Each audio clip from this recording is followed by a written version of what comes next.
হযরত ইউসুফ আলাইহিস সালাম ছিলেন আল্লাহর একজন মহান নবী।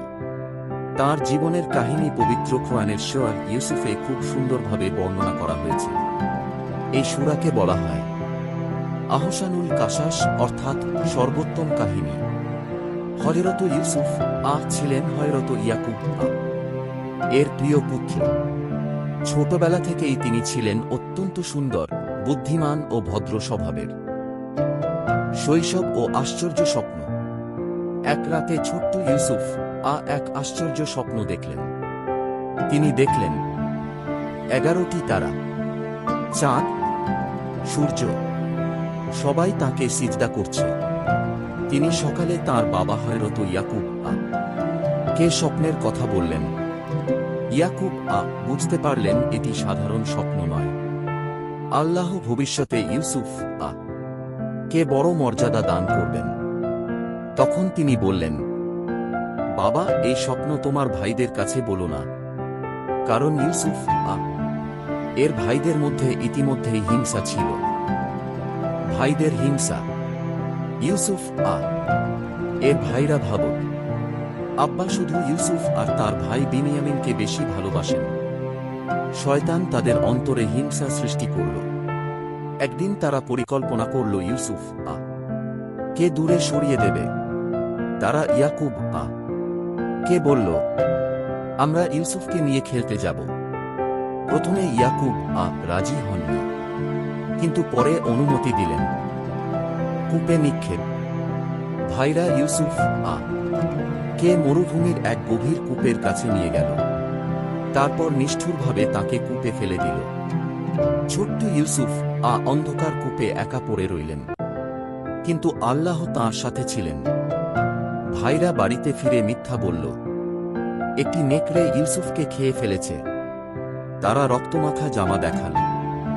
ইয়াকুব বুঝতে পারলেন কিছু একটা ভুল হয়েছে। তবুও তিনি ধৈর্য ধরলেন। মিশরে যাত্রা। একটি কাফেলা পানি তুলতে এসে কূপের ভিতরে ইউসুফ কে খুঁজে পেল। তারা তাঁকে তুলে নিয়ে গেল ইজিপ্টে। সেখানে তাঁকে দাস হিসেবে বিক্রি করা হল। এক সম্মানিত ব্যক্তি, মিশরের আজিজ, তাঁকে কিনলেন। তিনি তাঁর স্ত্রীকে বললেন, তাকে সম্মানের সাথে রাখো। কঠিন পরীক্ষা। আজিজের স্ত্রী ইউসুফ কে খারাপ কাজে আহ্বান করল, কিন্তু তিনি আল্লাহকে ভয় করতেন। তিনি বললেন, আমি আল্লাহকে ভয় করি। তিনি সেই পাপ থেকে দূরে সরে গেলেন। কিন্তু মিথ্যা অপবাদ দেওয়া হল তাঁর বিরুদ্ধে। কারাগারে জীবন।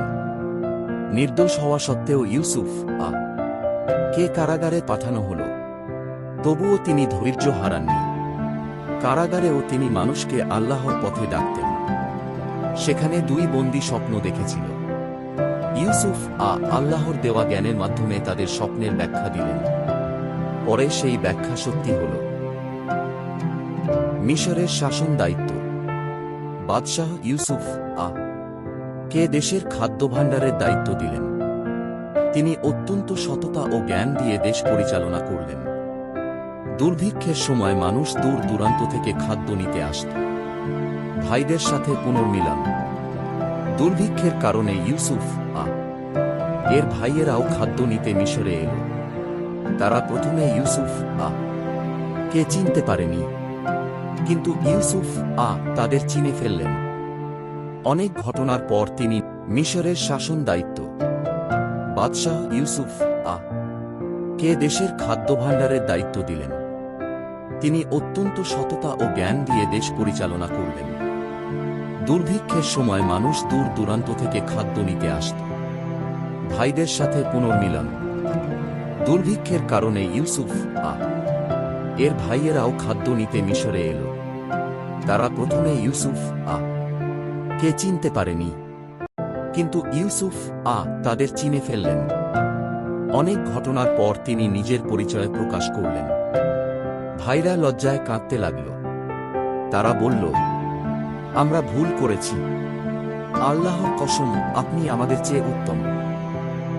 কিন্তু ইউসুফ প্রতিশোধ নেননি। তিনি বললেন, আজ তোমাদের বিরুদ্ধে কোনো অভিযোগ নেই। আল্লাহ তোমাদের ক্ষমা করুন। স্বপ্নের পূর্ণতা। অবশেষে ইয়াকুব ও পুরো পরিবার মিশরে এলেন। তখন ইউসুফ এর বাবা মা ও ভাইরা সম্মানের সাথে তাঁর সামনে নত হলেন। এভাবেই ছোটবেলার সেই স্বপ্ন সত্যি হল। হযরত ইউসুফ এর জীবন থেকে শিক্ষা। হিংসা মানুষকে ধ্বংস করে, ধৈর্য ধরলে আল্লাহ সাহায্য করেন। পাপ থেকে দূরে থাকা উচিত। ক্ষমা মহান গুণ। আল্লাহর ওপর ভরসা করলে সফলতা আসে। উপসংহার। হযরত ইউসুফ এর জীবন আমাদের শেখায়, কষ্টের পর অবশ্যই সুখ আসে। সত্য ও ধৈর্য কখনো হারায় না। আল্লাহ তাঁর নেক বান্দাদের কখনো একা ছেড়ে দেন না।